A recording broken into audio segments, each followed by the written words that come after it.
Bir ləzgi qızı olaraq ilk dəfə çiğ köftə yeyəcəm. Hələ çiğ köftə olalı belə bir sunum görməyibdim. Adamın lap iştahası açılır. Çiğ köftənin hələ Doritos versiyası da var. Özü sushi formasında. Görək bunun dadı necədir.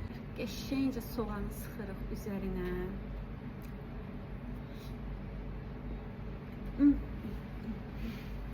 Adama ləzzət eləyir. Deyirlər çiğ köftənin çox daha yaxşı gedir.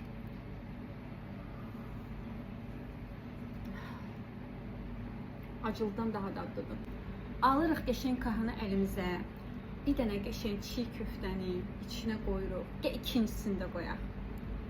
Üzərinə soğanı qəşəngcə sıxırıq. Belə. Hadi ya bismillah.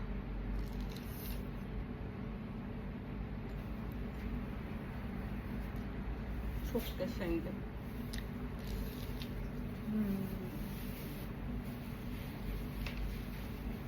Ben artık doydum. Biraz da yesem daha da kökələcəm. Ona göre de qablaşdırıb eve göndərirəm. Çünkü doğrudan da çok lezzetlidir. Yeməyə dəyər. Axırıncı dəfə İstanbul'da yemiştim. Hələ bu qədər dadlı olmamışdı. Burada ise həqiqətən də əsl çiğ köftənin dadı var. Məncə də gəlin, sınayın, dadına baxın, peşman olmayacaqsınız.